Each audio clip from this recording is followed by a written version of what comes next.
카톨릭 신자라면 성모 마리아 정말 빼놓을 수 없는 분이죠. 그런데 종종 이런 궁금증이 생깁니다. 성모님은 과연 교회를 위해 어떤 역할을 하시는 걸까? 오늘 이 깊고 중요한 질문에 대한 답을 함께 찾아보는 시간을 갖겠습니다. 자, 그래서 오늘은 성모 마리아께서 수행하시는 5가지 핵심적인 역할을 살펴볼 건데요.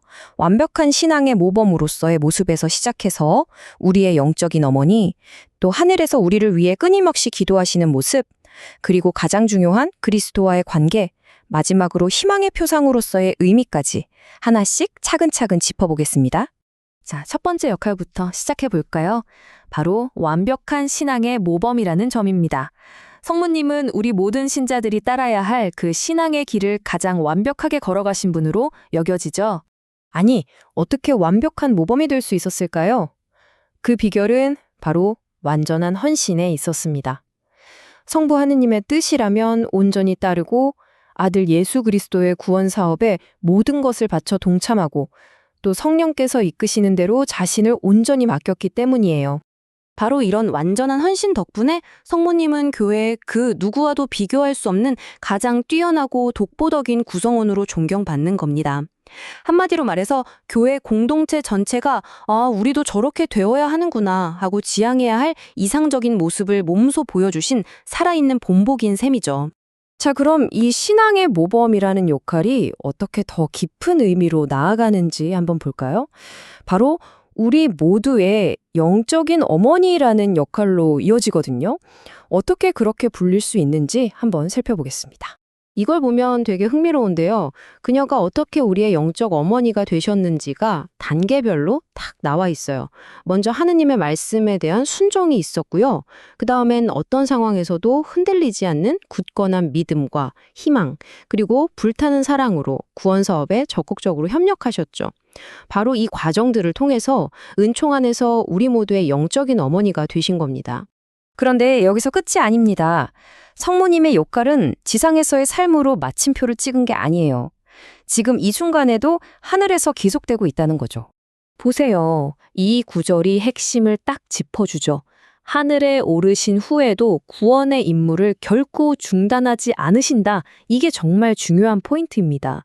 지금도 계속되고 있다는 사실 말이죠. 그러니까 하늘에서 그냥 지켜만 보시는 게 아니라 우리 한 사람 한 사람을 위해서 정말 적극적으로 기도해 주시면서 우리가 영원한 구원에 필요한 은혜를 얻을 수 있도록 도와주고 계신다는 거예요.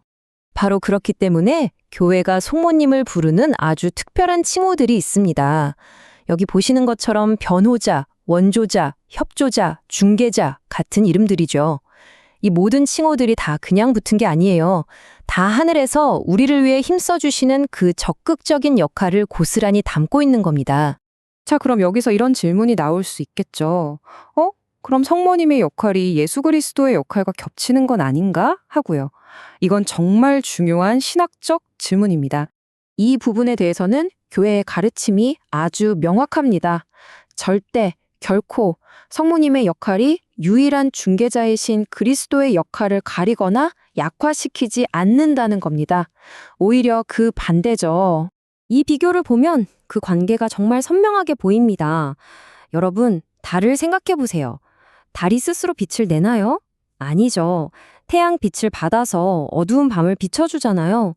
성모님의 역할이 바로 그거랑 똑같습니다. 모든 건 그리스도의 공로에서 나오고 그분의 중개에 의존하는 거예요. 성모님의 역할은 그리스도를 대체하는 게 아니라 오히려 그분의 놀라운 힘과 은총을 우리가 더 잘 볼 수 있도록 비춰주는 거울과 같은 거죠. 자, 이제 마지막으로 살펴볼 역할입니다. 성모님께서 우리 신자들의 미래에 어떤 의미를 주시는지 바로 희망의 표상으로서의 역할에 대해 이야기해 볼게요. 하늘에 오르신 성모님의 모습, 이게 우리한테는 그냥 그러셨구나 하고 끝날 일이 아니라는 거예요. 이걸 보면서 우리는 희망을 발견합니다. 어떤 희망이냐? 바로 나도 언젠가 저렇게 부활해서 영원한 생명을 누릴 수 있겠구나 하는 약속이자 표징이 되는 거죠. 바로 그렇기 때문에 성모님은 우리에게 살아있는 희망의 상징이 됩니다. 우리가 신앙생활 하다 보면 지치고 힘들 때가 분명히 있잖아요. 그럴 때 저 멀리서 길을 비춰주는 등대처럼 포기하지 말고 계속 나아가라고 격려해 주시는 존재인 셈이죠.